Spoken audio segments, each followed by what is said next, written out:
Les troupes russes ont lancé une série d'attaques contre des cibles ennemies dans la région d'Odessa.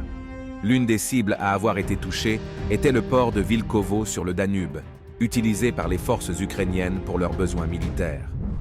Dans le secteur de Svatovo, les troupes russes ont réalisé des progrès significatifs sur la ligne Makeïevka-Nevsko.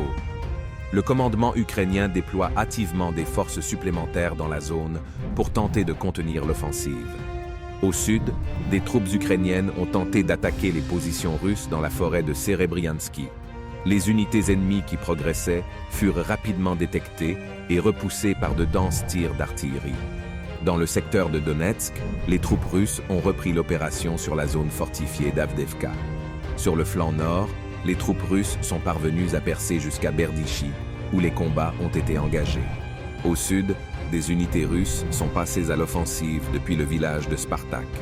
Selon des données préliminaires, elles ont réussi à prendre le contrôle d'un tronçon de la route E50 au sud d'Avdiivka. Les troupes ukrainiennes continuent de tirer sans discernement sur les zones habitées de l'agglomération de Donetsk. Makeïevka a essuyé des tirs de LRM HIMARS. Des immeubles d'habitation et une école ont été endommagés. Une personne a été blessée. Sur le front sud de la DNR, des unités russes ont lancé une contre-attaque au sud de Mariinka.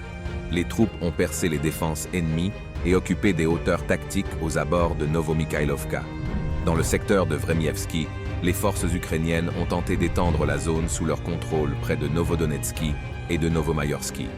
Les troupes russes ont repoussé avec succès toutes les attaques, obligeant l'ennemi à se replier sur ses lignes d'origine avec des pertes. Dans le secteur de Zaporozhye, pour la première fois depuis longtemps, les militaires russes sont devenus plus actifs près de Kamensky.